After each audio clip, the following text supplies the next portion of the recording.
Hello guys. तो मेरा नाम है नवीन सिंह भंडारी और आज हम लोग पढ़ने जा रहे हैं फिजिक्स में न्यूक्लियाई चैप्टर के अंदर अगला लेक्चर, जिसके अंदर हम बात करेंगे आज बाइंडिंग एनर्जी के बारे में, मास डिफेक्ट के बारे में। इससे पहले वाले लेक्चर में हमने क्या किया था?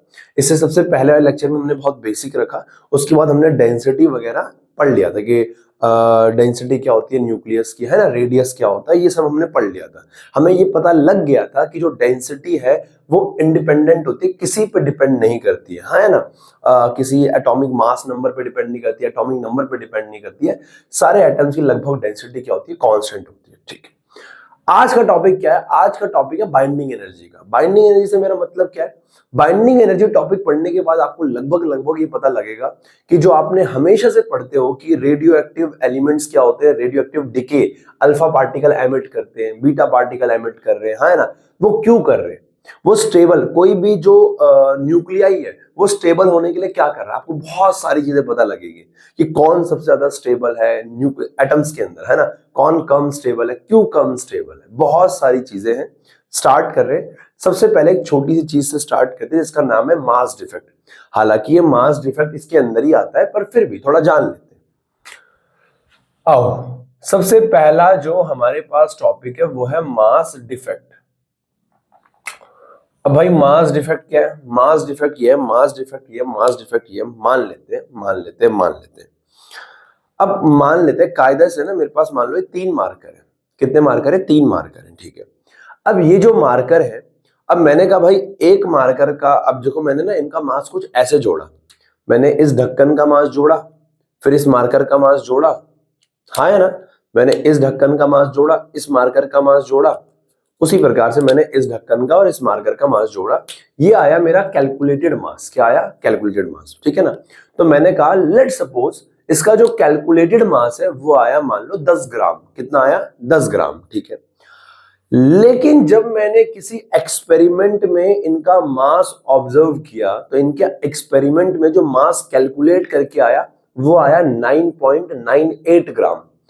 लेकिन जब मैंने नॉर्मल कैलकुलेट किया तो 10 ग्राम आया, और जब मैंने उस एक्सपेरिमेंट से ऑब्जर्व किया तो उस एक्सपेरिमेंट से ऑब्जर्व करके आया कि इनका जो मास है वो है 9.8। तो मैंने कहा एक मिनट, ये मास कहां गया?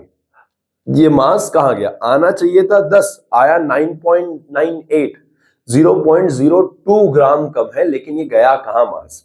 इसी को हम कहते हैं मास डिफेक्ट। मास डिफेक्ट क्या होता है? मास डिफेक्ट अभी आपको ये और बेहतर समझ में आएगा जब मैं बाइंडिंग एनर्जी समझाऊंगा कि ये मास गया कहां, क्योंकि मास कहां गायब हो सकता है, बराबर है? यस। तो मास डिफेक्ट क्या होता है? It is defined as the difference, it is defined as the difference in mass between calculated and observed mass।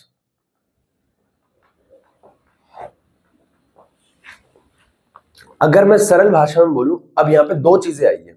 अगर मैं सरल भाषा में बोलूं, बहुत सरल भाषा में बोलूं कि तो मास डिफेक्ट क्या होता है? एक कैलकुलेटेड मास माइनस डिफेक्ट का मतलब क्या है? एरर, है ना, एरर वही जो आ रहा है। अब बात कर रहे हैं हम कि ये कैलकुलेटेड मास क्या होता है। देखो, अब लेट सपोज हमारे पास कोई भी एक एटम है, उदाहरण के तौर पे हमारे पास कोई भी एक एटम है ना। अगर मैं एटम के न्यूक्लियस की बात करूं, किसकी बात करूं? ये है मेरे पास, मान लो कोई भी एक क्या है? न्यूक्लियस है। कोई भी एक न्यूक्लियस है। अब इस न्यूक्लियस के अंदर क्या है? प्रोटॉन है, न्यूट्रॉन है। इस न्यूक्लियस के अंदर क्या है? प्रोटॉन है और न्यूट्रॉन है, हाँ है ना, ऐसे।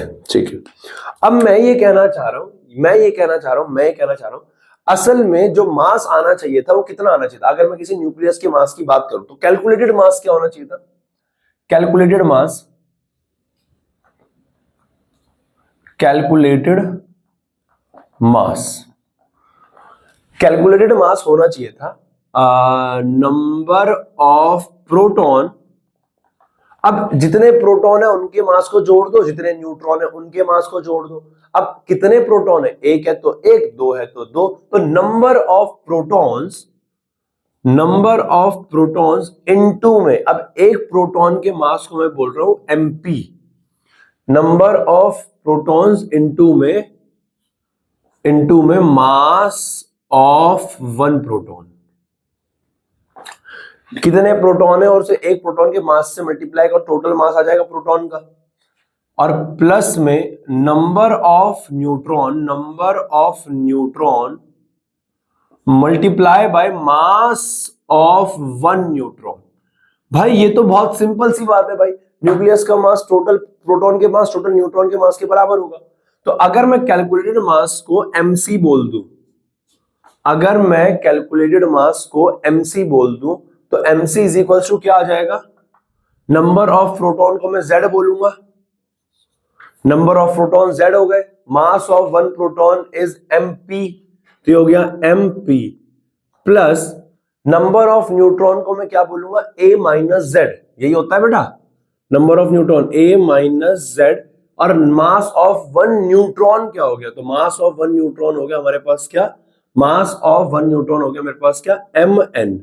तो ये मेरे पास आ गया कैलकुलेटेड मास, ये मेरे पास क्या आ गया कैलकुलेटेड मास। उसी प्रकार से मेरे पास एक ऑब्जर्व्ड मास भी आ जाएगा, ऑब्जर्व्ड मास। अगर मैं ऑब्जर्व्ड मास की बात करूं, ऑब्जर्व्ड जो कि मान लो कोई इक्वेशन में पुट करके मैंने ऑब्जर्व करा है कि ये इतना मास है उस कंपाउंड का या उस न्यूक्लियस का, सॉरी, ऑब्जर्व्ड मास। ऑब्जर्व्ड मास को मैं दिखा रहा हूं mn से, कैपिटल एन है बेटा, है ना, कैपिटल एन है, यहां स्मॉल एन है और यहाँ पे क्या है कैपिटल एन है, ओके। तो यहां से जो मास डिफेक्ट आता है हमारे पास, यहां से जो हमारे पास मास डिफेक्ट आता है वो आता है कैलकुलेटेड मास माइनस में ऑब्जर्व्ड मास, ओके। अब मास डिफेक्ट को मैं डेल्टा एम से दिखा रहा हूं, तो ये आ गया delta M is equals to में डेल्टा एम, बेटा wait, delta M calculated mass क्या है, कैलकुलेटेड मास हो गया मेरे पास ये M C minus M N observed mass, है ना, mass of nucleus, observed mass, mass of N, N मतलब है न्यूक्लियस, एन मतलब है न्यूक्लियस, हाँ। तो डेल्टा एम क्या हो जाएगा, कैपिटल एम से दिखाओ स्मॉल एम से दिखाओ कोई दिक्कत नहीं है। तो delta M is equal to क्या आ जाएगा, delta M is equal to क्या आ जाएगा, एम सी कितना है बेटा, Z M P plus A minus Z M N, है ना, और माइनस में ऑब्जर्व्ड मास। ये होता है हमारे पास मास डिफेक्ट का फॉर्मूला। अब एक सवाल जो यहाँ पे जहन में आता है कि ये मास डिफेक्ट आया क्यों, जितना मास है उतना मास आना चाहिए, ये मास डिफेक्ट आया क्यों, अरे भाई यही तो पढ़ाना है, बात समझ में आ रही है। तो मैं ये कहना चाह रहा हूँ कि हमारे पास मास डिफेक्ट है, ये मास डिफेक्ट का क्या है फॉर्मूला, क्लियर है, हाँ है ना, डेल्टा एम क्या मास डिफेक्ट वगैरह, इसको नोट करो, आगे बढ़ रहे हैं।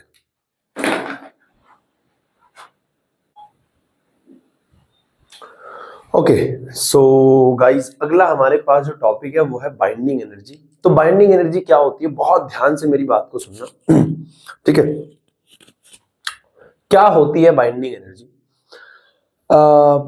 बाइंडिंग एनर्जी क्या होती है, अब थोड़ा दिमाग लगा के चलते, चलो देखो। अगर मैं तुमसे कहूं कि क्या है, एक न्यूक्लियस है, एक एटम का एक न्यूक्लियस है, उस न्यूक्लियस के अंदर क्या है प्रोटॉन्स है, उस न्यूक्लियस के अंदर क्या है न्यूट्रॉन्स है। और अगर मैं आप लोगों से कहूं कि यार वो उनको ऐसा क्या है जो किसी ने उनको बाइंड कर रखा है, ऐसा क्या है जो किसी ने उनको बाइंड कर रखा है, मतलब बांध के रखा हुआ है। प्रोटॉन्स पर एक न्यूक्लियस है, एक क्या है न्यूक्लियस है, उस न्यूक्लियस के अंदर क्या है प्रोटॉन्स है, उस न्यूक्लियस के अंदर क्या है न्यूट्रॉन्स है। अब ऐसा क्या है जिसने उनको बाइंड कर रखा है ना, उसी को हम बोलते हैं बाइंडिंग एनर्जी। क्या बोलते हैं, बाइंडिंग एनर्जी। वो एनर्जी जिसने उन न्यूक्लियॉन्स को, न्यूक्लियॉन्स जब मैं बोल रहा हूं मतलब मैं प्रोटॉन की बात कर रहा हूं, मतलब मैं न्यूट्रॉन की बात कर रहा हूं। तो ऐसी कौन सी एनर्जी है जिनने उनको बाइंड कर रखा है। अब न्यूक्लियर फोर्स अलग चीज है, न्यूक्लियर फोर्स अलग चीज है, बाइंडिंग एनर्जी अलग चीज है, क्लियर है ना, हाँ। तो कंफ्यूज नहीं होना। तो ऐसा क्या है जिनने उसको बाइंड कर रखा है, आओ इसी के ऊपर चर्चा करते हैं, ठीक है। देखो binding energy, the energy which binds all the neutrons and protons together inside the nucleus is called binding energy of the nucleus, हाँ है ना, जिसने उन प्रोटॉन्स को न्यूट्रॉन्स को बाइंड कर रखा है। अब देखो मान लो अब जैसे हाइड्रोजन है, हाइड्रोजन के अंदर एक प्रोटॉन होता है बस। अगर मैं हाइड्रोजन के प्रोटियम की बात करूं तो एक प्रोटॉन होता है। अब उस एक प्रोटॉन को फिर भी बाइंड तो कर रखा है। अब मान लो आयरन है, आयरन का एटॉमिक नंबर है 26। अब उसके अंदर जो भैया मास है उसका वो है 56, यानी 56 उसके अंदर प्रोटॉन प्लस न्यूट्रॉन है। अब उन 56 प्रोटॉन प्लस न्यूट्रॉन को बाइंड करने के लिए अलग एनर्जी चाहिए होगी। हाइड्रोजन के अंदर मान लो हीलियम है, हीलियम के अंदर 2 प्रोटॉन है 2 न्यूट्रॉन है, उनको बाइंड करने के लिए अलग एनर्जी चाहिए। लेकिन उनको बाइंड करने के लिए, आयरन को बाइंड करने के लिए अलग एनर्जी चाहिए, क्योंकि न्यूक्लियॉन्स अलग अलग है। क्या मेरी बात समझ में आ रही है? यस। तो मैं ये कहना चाह रहा हूं वो एनर्जी जो प्रोटॉन्स को न्यूट्रॉन्स को बाइंड करने के लिए चाहिए उसे हम बाइंडिंग एनर्जी कह रहे हैं। Mathematically binding energy is measured as the work required to be done to separate all the nucleus from infinite distance from the nucleus. अब भाई अब हमें डेफिनेशन तो करनी है, ठीक है, वैल्यू भी निकालनी है। अब वैल्यू कैसे निकाली जाए? अब जाहिर सी बात है भैया, जाहिर सी बात है, मेरी बात को बहुत ध्यान सुनो। मेरे हाथ में क्या है? 3 मार्कर है। मेरे हाथ में 3 मार्कर है। इन 3 मार्कर को मैंने बहुत टाइटली होल्ड कर रखा है। इन 3 मार्कर को मैंने बहुत टाइटली होल्ड कर रखा है। मैंने कितना टाइटली होल्ड कर रखा है, इनको होल्ड कितना टाइटली कर रखा है, या मैं इनको टाइट होल्ड करने में एक वर्क कर रहा हूं, मेरी एनर्जी जा रही है। जाहिर सी बात है मेरी एनर्जी जा रही होगी। अरे भैया इन मार्करों को अगर मैं होल्ड करूं, कस के पकड़ रखा है, मेरी एनर्जी जा रही है। अब आपको निकालना है कि मेरी कितनी एनर्जी जा रही है। तो एक काम करो भैया, इन मार्करों को मेरे से छुटा लो और बहुत दूर ले जाओ, छुटा लो और बहुत दूर ले जाओ, छुटा लो और बहुत दूर ले जाओ, निकल जाएगा। तुम्हें जितना काम करना पड़ेगा उतना ही काम मैंने कर रखा होगा। तो वही हम मैथमेटिकली कह रहे हैं। Mathematically binding energy is measured as a work required to be done to separate the nucleus at infinite distance from the, separate the nucleons आएगा यहां पे, separate the nucleons at infinite distance from the nucleus so the nucleus do not interact each other, so the nucleons। अबे क्या तेरा दिमाग खराब है भाई? so the nucleons do not interact each other, yes। the binding energy of the nucleons arises on account of mass defect। binding energy किसकी वजह से आती है? mass defect की वजह से। किसकी वजह से आती है? mass defect की वजह से। बराबर है? ओके ओके ओके, है ना। बाइंडिंग एनर्जी किसकी वजह से आती है? मास डिफेक्ट की वजह से। अब मेरी बात को जरा समझना भाई, क्या बोला आपने? बाइंडिंग एनर्जी आती है मास डिफेक्ट की वजह से, बाइंडिंग एनर्जी आती है मास डिफेक्ट की वजह से। अब मेरी बात को बहुत ध्यान सुनो, मैं क्या कहना चाह रहा हूं, देखो। Note, we know that according to Einstein energy mass equation, energy mass equation, Einstein की एनर्जी मास इक्वेशन क्या कहती है? E is equals to mc square, E is equals to mc square. हाँ है ना। पता है बाइंडिंग एनर्जी कहां से आ रही है? थोड़ा सोच के देखते हैं। मतलब यार अगर थोड़ा दिमाग लगाया भी जाए ना तो यार साला, मतलब वो जो प्रोटॉन और वो जो न्यूट्रॉन है, वो जो प्रोटॉन और वो जो न्यूट्रॉन है, उनको बाइंड करने की एनर्जी कहां से आ रही है वो थोड़ा फील करते, बहुत ध्यान से, बहुत ध्यान से देखो। लेट्स सपोज इसका मास,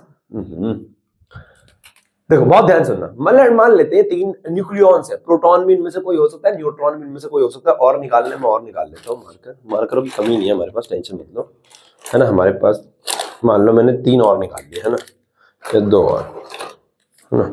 मान लो मेरे पास ये सारे मार्कर्स हैं, ये सारे हमारे पास, है ना, ये हमारे पास। अब 1 2 3 4 5 6 7 8, फिर तो 2 और निकाल लेता हूँ, 10 कर ही लेता हूँ इनको, है ना। मान लो ये 10 है मेरे पास। बहुत ध्यान से, वीडियो चल रही है ना भाई? वीडियो चल रही है, यस, ठीक है। मान लो मेरे पास क्या है? 10 क्या है मेरे पास? ये 10 क्या है मेरे पास? ये 10 मेरे पास क्या है? न्यूक्लियॉन्स है। अब एक न्यूक्लियॉन का जो मास है, लेट्स सपोज वो 1 ग्राम है। एक न्यूक्लियॉन का मास 1 ग्राम है, मान लेते हैं ये कुछ भी है, 1 ग्राम 1 ग्राम 1 ग्राम 1 ग्राम 1 ग्राम, तो कितने होगा टोटल? 10 ग्राम हो गया मास। टोटल मास कितना हो गया? 10 ग्राम, ठीक है। टोटल मास 10 ग्राम हो गया, ठीक है।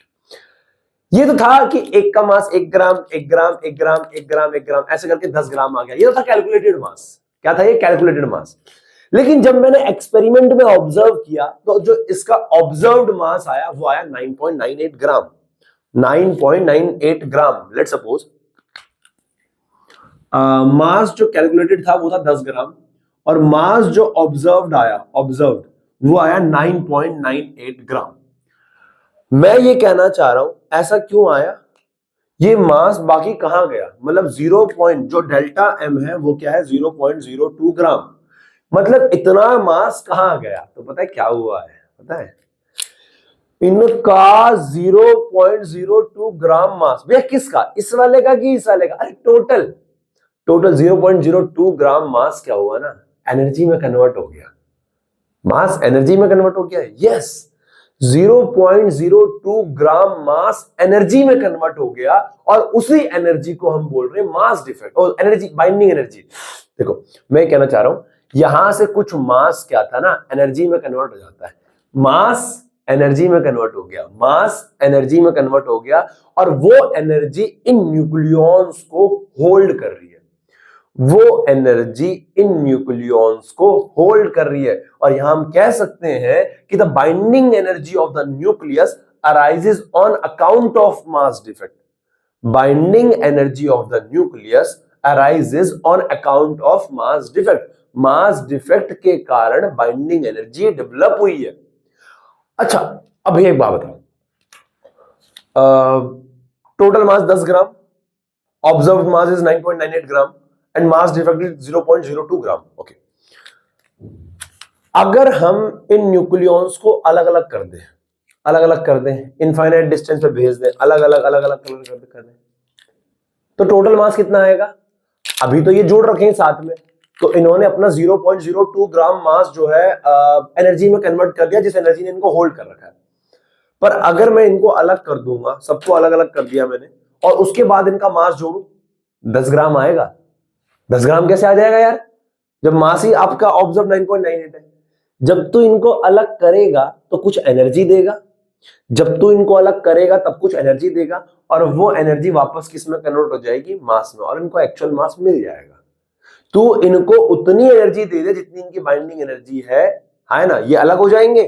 अलग हो जाएंगे तो इनका वो जो एनर्जी तूने दी है वो मास में वापस कन्वर्ट कर लेंगे। मैं ये कहना चाह रहा हूं, उम्मीद कर रहा हूं कि तुम्हें समझ में आया होगा बाइंडिंग एनर्जी क्या है। मास को एनर्जी में कन्वर्ट किया जाता है। यहाँ पे क्या है हमारे पास, यहाँ पे क्या है हमारे पास, ई एनर्जी को मैं बाइंडिंग एनर्जी बोल सकता हूं। बाइंडिंग एनर्जी को मैं बी से नोट करो, it is noted by B. Let's suppose here m is mass defect, which is we can write delta m and c square. So binding energy B is equals to delta m c square। ये हमारे पास binding energy का formula होता है, कोई नया formula नहीं है, Einstein की इक्वेशन है, एनर्जी मास रिलेशन है, सबको पता है ना।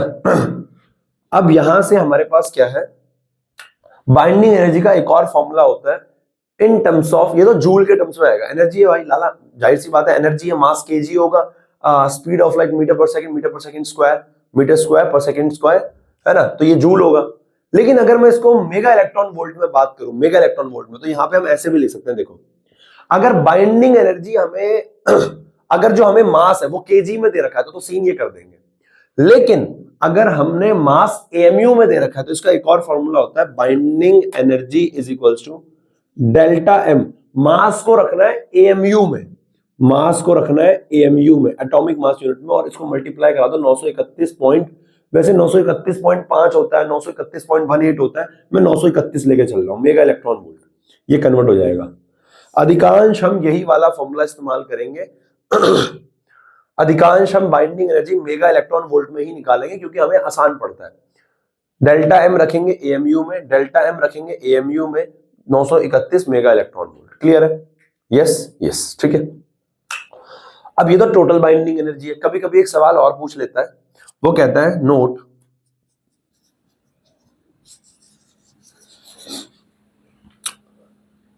बाइंडिंग एनर्जी पर न्यूक्लियॉन क्या होती है? बाइंडिंग एनर्जी पर न्यूक्लियॉन क्या होती है? उदाहरण के तौर पे इन मार्कर्स को होल्ड करने के लिए, मान लो इन टोटल मार्कर्स को जो 10 मार्कर है, इनको होल्ड करने में मेरी जो एनर्जी जा रही है, इन 10 मार्कर को होल्ड करने में मेरी जो एनर्जी जा रही है, लेट्स सपोज वो 100 जूल है। कितनी जूल है? 100 जूल। 100 जूल बाइंडिंग एनर्जी जिसने इसको होल्ड कर रखा है। तो पर न्यूक्लियॉन कैसे निकालोगे कि एक न्यूक्लियॉन पर कितनी बाइंडिंग एनर्जी खर्च हो रही है? बाइंडिंग एनर्जी पर न्यूक्लियॉन, तो 100 टोटल है और टोटल 10 न्यूक्लियॉन है, तो 100 डिवाइड बाय 10 कितना आ गया? 10। यानी पर न्यूक्लियॉन कितनी बाइंडिंग एनर्जी खर्च हो रही है? 10। तो उसी प्रकार से टोटल बाइंडिंग एनर्जी क्या है? Total binding energy is B या इसको मैं ये बोल सकता हूं binding energy for N nucleon, binding energy for N nucleons.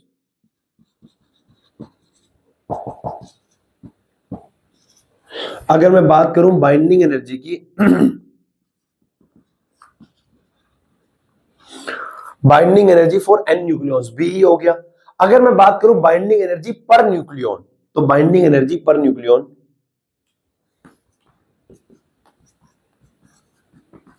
Binding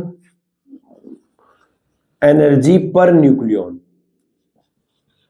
इसको मैं ई से दिखा रहा हूं, ये क्या हो जाएगा बीई डिवाइड बाय एन।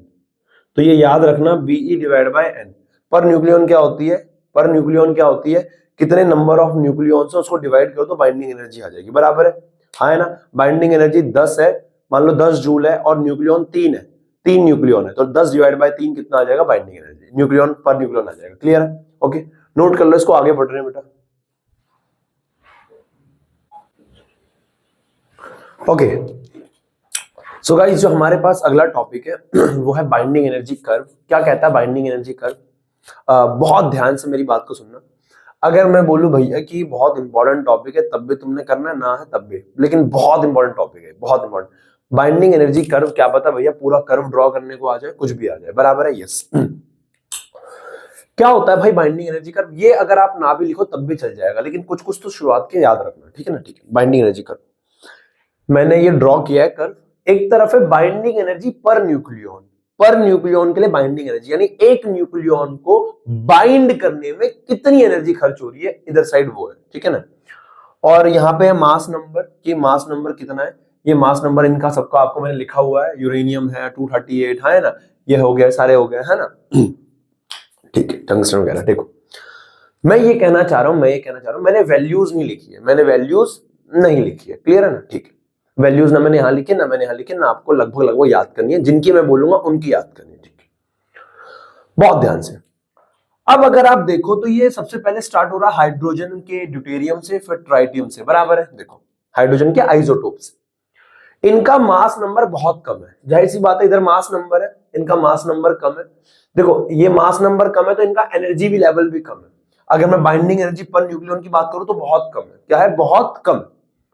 तो शुरुआत में ये हाइड्रोजन हो गया, इनकी बाइंडिंग एनर्जी बहुत कम है पर न्यूक्लियन, है ना। इसी देखो मेरी बात को बहुत ध्यान सुनना, ये H2 हो गया, H3 हो गया, इनकी मास नंबर तो इनका है ही कम और बाइंडिंग एनर्जी भी इनकी क्या है, कम है, ठीक है। शुरुआत में अगर आप आगे बढ़ो, मैं इसके पॉइंट्स, ये जो मैं बोल रहा हूं ये पॉइंट्स की फॉर्म में आपको नोट्स में मिल जाएंगे। पहला पॉइंट मैंने यही लिखवा रखा है कि ये जो हाइड्रोजन के जो आइसोटोप्स है 1, 2, 3 मास वाले, उनकी बाइंडिंग एनर्जी पर न्यूक्लियन बहुत कम है, पहला पॉइंट।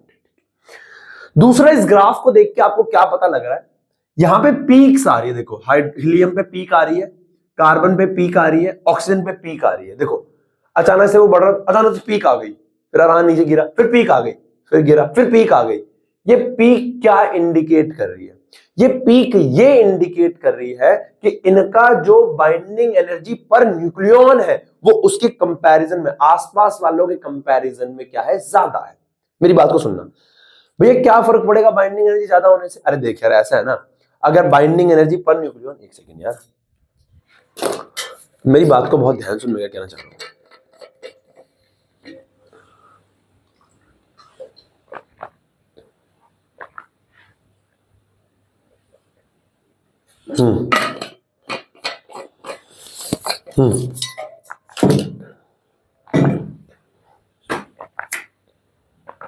मैं ये बोल रहा हूं, अब देखो बाइंडिंग एनर्जी से फर्क क्या पड़ेगा।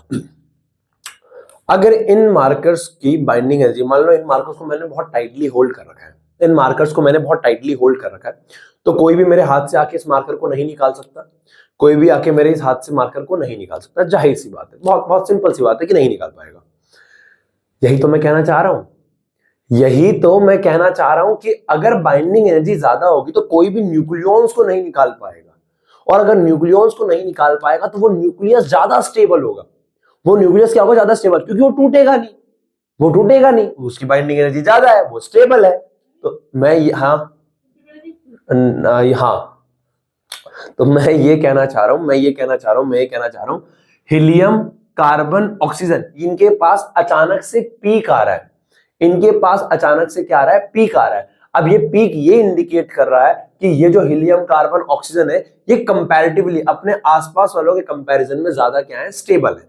इनकी बाइंडिंग एनर्जी पर न्यूक्लियन क्या है, ज्यादा है। देखो इधर बाइंडिंग एनर्जी, ठीक है। और आगे चलते हैं, फिर ये नॉर्मल ग्राफ जा रहा है। अचानक अगर तुम देखो तो पूरे अपने पास लगभग 118 एलिमेंट्स के अंदर आयरन ऐसा है जिसकी बाइंडिंग एनर्जी सबसे ज्यादा दिख रही है हमें, जिसकी बाइंडिंग एनर्जी हमें सबसे ज्यादा दिख रही है आयरन की। यस, आयरन की बाइंडिंग एनर्जी सबसे ज्यादा होती है। अगर मैं तुमसे बात करूं कि ये आयरन का न्यूक्लियस है, आयरन का, तो आयरन के अंदर टोटल 56 न्यूक्लियॉन्स होते हैं। कितने? 56। आयरन के अंदर टोटल 56 न्यूक्लियॉन्स होते हैं और उसकी बाइंडिंग एनर्जी बहुत ज्यादा है। आयरन की बाइंडिंग एनर्जी क्या बहुत ज्यादा है, पता है? यही कारण है। अगर पर न्यूक्लियॉन उसकी बाइंडिंग एनर्जी ज्यादा है तो न्यूट्रॉन्स या न्यूक्लियॉन्स जो प्रोटॉन के, जो न्यूक्लियस के अंदर, किसके अंदर, न्यूक्लियस के अंदर प्रोटॉन न्यूट्रॉन है, वो बाहर नहीं निकल पाएंगे आसानी से। अगर बाहर नहीं निकल पाएंगे तो आयरन आराम से बैठ सकता है। इसीलिए इस दुनिया में सबसे ज्यादा जो एबंडेंट मेटल है वो आयरन है। सबसे ज्यादा लोहा क्यों पाया जाता है? लोहा इसलिए पाया जाता है क्योंकि लोहा की बाइंडिंग एनर्जी, जो आयरन है उसके एटम्स की जो बाइंडिंग एनर्जी वो मैक्सिमम है, और बाइंडिंग एनर्जी मैक्सिमम है। भैया एक चीज यार, ये चीज समझ में नहीं आ रही यार, ये पाने से क्या लेना देना। अब मैं तुम्हें एक बात बताता हूँ, मेरी बात सुनना। जो ये लाइटर न्यूक्लियाई है ना, ये जो हाइड्रोजन, हाइड्रोजन की ड्यूटेरियम है, ये जो H है, ये जो जिसका मास 2 है, हाइड्रोजन, ये H जिसका मास 2 है, हाँ है ना, ये जो ड्यूटेरियम है, ये इनकी बाइंडिंग एनर्जी बहुत कम है। तो ये क्या करते हैं, अनस्टेबल होते हैं। क्या होते हैं? Unstable, unstable, unstable. तो ये स्टेबल होना चाहते हैं। तो ये स्टेबल कैसे होते हैं? ये दो हाइड्रोजन के ड्यूटेरियम क्या होंगे, वो मिल जाएंगे आपस में। हाइड्रोजन के दो ड्यूटेरियम आपस में मिल जाएंगे और मिलकर बना देंगे H। देखो, एक हाइड्रोजन, एक हाइड्रोजन, एटॉम, इसका प्रोटॉन कितना है? इसके अंदर एक प्रोटॉन है, इसके अंदर भी कितना प्रोटॉन है? एक, हाँ है ना। अरे इसके अंदर भी एक प्रोटॉन है, इसके अंदर भी एक प्रोटॉन है। अगर ये मिल जाएंगे तो टोटल कितने प्रोटॉन हो जाएंगे? दो।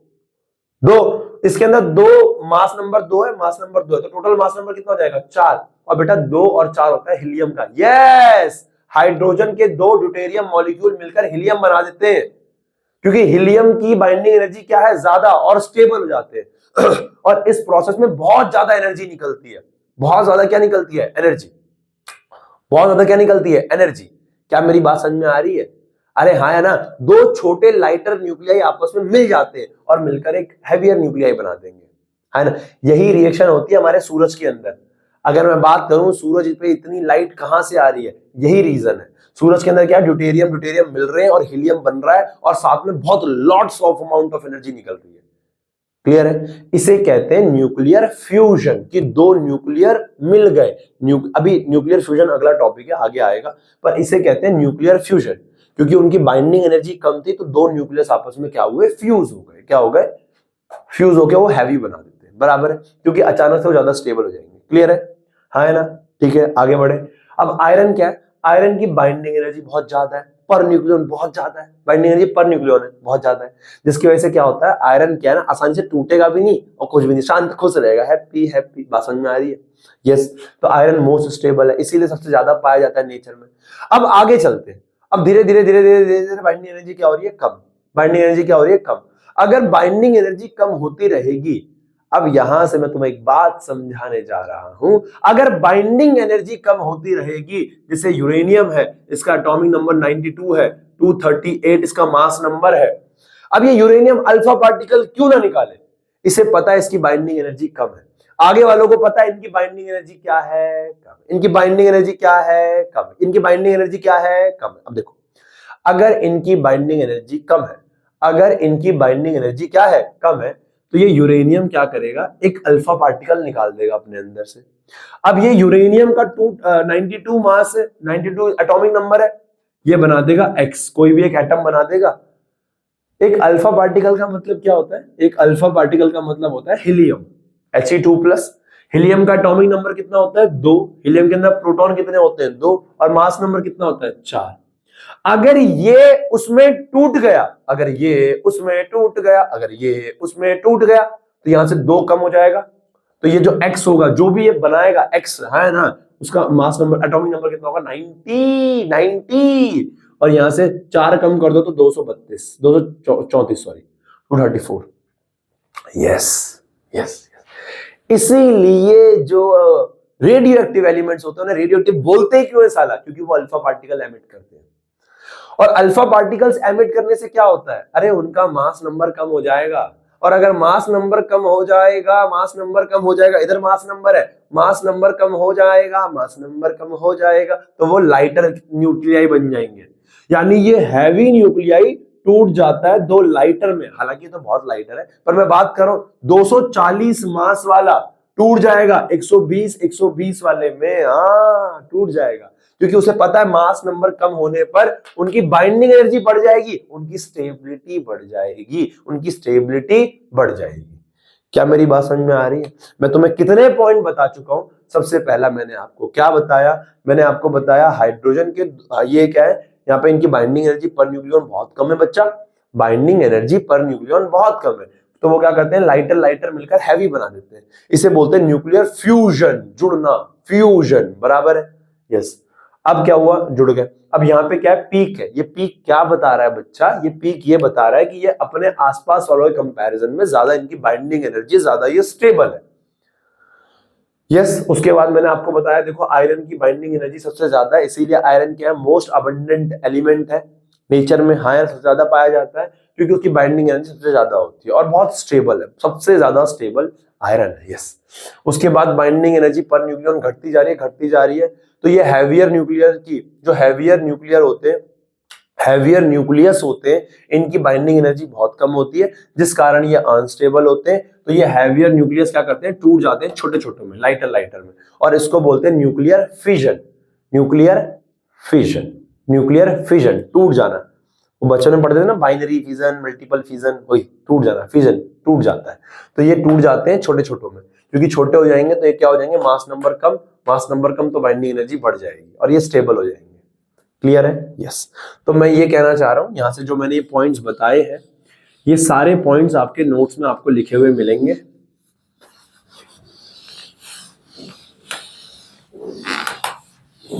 ठीक है। अब एक भैया ऐसे तो फिर एक दुनिया, एक दिमाग में बात आती है, भैया ऐसे तो फिर नेचर में कभी छोटे वाले एलिमेंट एग्जिस्ट करने ही नहीं चाहिए, क्योंकि ये साले तो अनस्टेबल है, ये तो क्या है, अनस्टेबल है। अगर ये अनस्टेबल है तो फिर तो ये रहेंगे ही नहीं, ये जुड़ते जुड़ते जुड़ते जुड़ते बड़े बना देंगे, नहीं ऐसा नहीं होता, ऐसा नहीं, ऐसा नहीं। लगभग लगभग जिनका मास नंबर 30 के करीबन से होता है, मास नंबर 30 से 120, अगर मैं मास नंबर 30 से बात करूं, यहां लिख देता हूं ना, मास नंबर लेट्स सपोज इधर 30 है और इधर है हमारे पास 120, सॉरी, मास नंबर 30 से 120 तक के जो एलिमेंट्स होते हैं, ये कंपैरेटिवली मोर स्टेबल होते हैं, इनकी बाइंडिंग एनर्जी ज्यादा ही होती है, लगभग लगभग, अरे ये देखो ना, इनकी बाइंडिंग एनर्जी ज्यादा ही है, तो क्या होता है 120 तक, सॉरी 120 तक, थोड़ा इधर कर देता हूं इसको, इनकी बाइंडिंग एनर्जी ज्यादा होती है, ये कंपैरेटिवली क्या होते हैं, ज्यादा स्टेबल होते हैं। क्लियर है? मैं उम्मीद कर रहा हूं आपको बाइंडिंग एनर्जी कल समझ में आया होगा, इसके नोट्स में इसकी सारी बातें मैंने लिखी हुई है। क्लियर है? ओके ठीक है, नोट कर लो फटाफट से।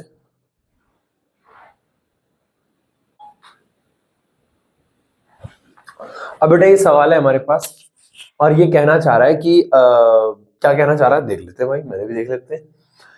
Calculate the amount of energy released in alpha decay of uranium दे रखा है, थोरियम में टूट गया हीलियम के साथ साथ। देखो आओ देखो बेटा, मेरी बात को बहुत ध्यान सुनना, जब आप बैक एक्सरसाइज करोगे इसकी तो ऐसे कई सारे सवाल आएंगे, है ना।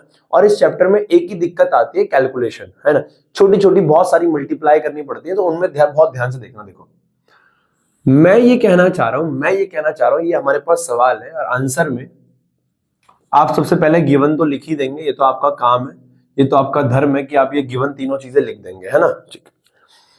अब कह रहा है calculate the amount of energy released in alpha DK, कह रहा है रिलीज्ड इन अल्फा डीके। जब उसने अल्फा डीके करा, देखो असल में क्या होता है ना, असल में एनर्जी रिलीज का मतलब क्या होता है, एनर्जी रिलीज का मतलब ये है कि हमारे पास ना रिएक्टेंट है और उस रिएक्टेंट से एक प्रोडक्ट बन रहा है, और प्रोडक्ट के साथ साथ एनर्जी निकल रही है। क्या निकल रही है? एनर्जी। मैं ये कहना चाह रहा हूं आपके पास यूरेनियम था 92 238, ये टूट गया थोरियम 90 234 प्लस हीलियम 24, लेकिन साथ में इसने कुछ एनर्जी भी निकाली है और यही एनर्जी हमें निकालनी है। तो ये एनर्जी कैसे निकालोगे आप? अब कितनी एनर्जी निकली होगी? अरे भैया जितना मास का डिफेक्ट आया होगा न्यूक्लियस के अंदर, न्यूक्लियॉन्स के अंदर, भैया जो मास का डिफेक्ट आता है उतनी एनर्जी का डिफरेंस आता है। तो मैं ये कहना चाह रहा हूं ये एनर्जी आप कैसे निकालोगे? हेयर जो एनर्जी है, ई एनर्जी है, वो आएगा, वो कैसे निकालोगे? E is equal to delta M C square. Delta M C square, कितना मास डिफेक्ट है, सी स्क्वायर से मल्टीप्लाई करा देंगे। हाँ है ना? यस। और इन एएमयू हमें पता है डेल्टा एम को एएमयू में रखो, जो कि एएमयू में ही दे रखा है, यू में दे रखा है, एएमयू है, और उसको 931 से मल्टीप्लाई करा देंगे तो मेगा इलेक्ट्रॉन वोल्ट में आ जाएगा। तो मैं ये कहना चाह रहा हूं कैसे करेंगे, देखो बहुत ध्यान से। इसका पहले मैं डेल्टा एम निकालूंगा हेयर। नाउ अगर मैं डेल्टा एम की बात करूं, कैलकुलेटेड डेल्टा एम क्या होता है? Mass defect. डेल्टा एम क्या है? Mass defect. डेल्टा एम क्या है? Mass defect. बहुत ध्यान से मेरी बात को सुनना। मैं ये कहना चाह रहा हूं mass defect is equal to calculated mass minus में ऑब्जर्व्ड मास।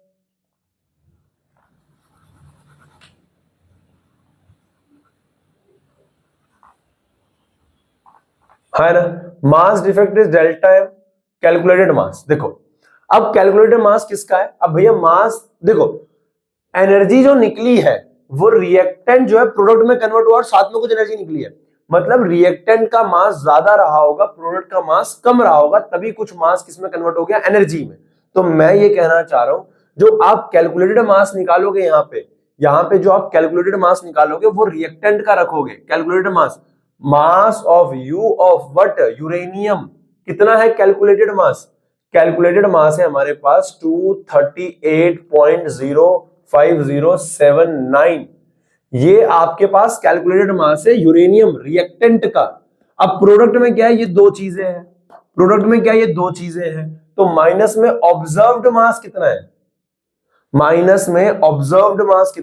ऑब्जर्व्ड मास है हमारे पास 234.04363 प्लस दो चीजें ना, हीलियम भी तो है, प्लस 4.00260।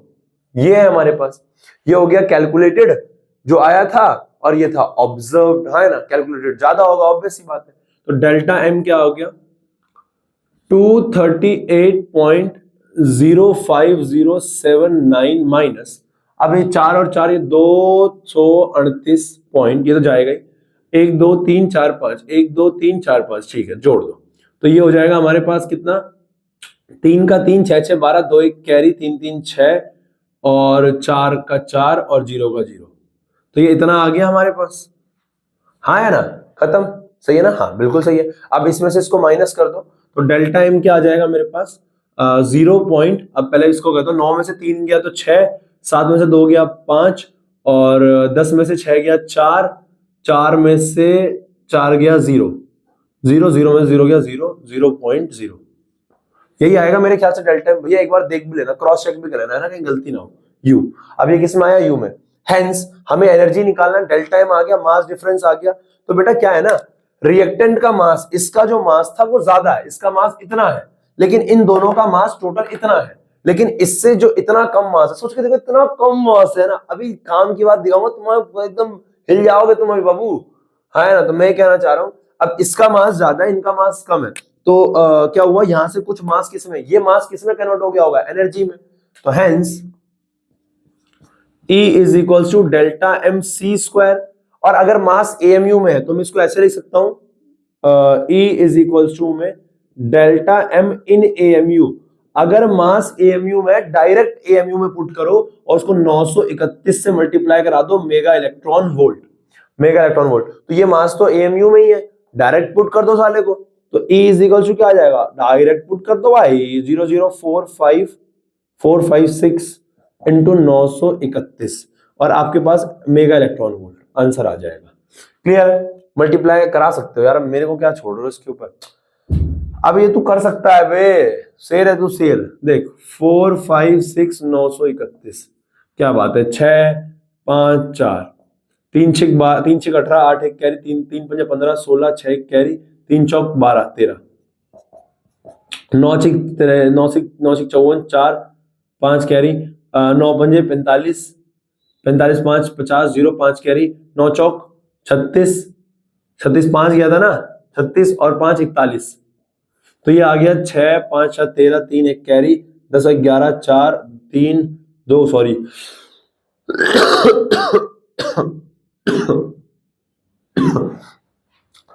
या 4 भी है क्या ये? अच्छा एक मिनट, 13 3 1 कैरी, 10 14 और 15 5 आएगा नहीं, यहाँ 5 आएगा ना, 15 एक कैरी, 3 और 1 4 और 1 2 और 4, तो हमारे पास आ गया 4 2 4 5 3 6, 4 2 4 5 3 6। पॉइंट है 1 2 तो 4 5, 2 2 4 5, इतना मेगा इलेक्ट्रॉन वोल्ट। एक बार क्रॉस चेक कर लेना भैया, है ना, एक बार क्रॉस चेक कर लेना। ये था हमारे पास बाइंडिंग एनर्जी का पूरा टॉपिक, यहां थी हमारे पास बाइंडिंग एनर्जी और ये हमारा बाइंडिंग एनर्जी का कर्व। ओके, कोई डाउट नहीं? ओके, देन आज के लिए होमवर्क आपका ये है, होमवर्क आप ऑफलाइन आते हो आपको पता ही है, बराबर है। Okay bye, take care. Chapter को पूरा रिवाइज करो, है ना, अगले 2 लेक्चर में चैप्टर खत्म हो जाएगा। ओके बाय, टेक केयर बच्चे।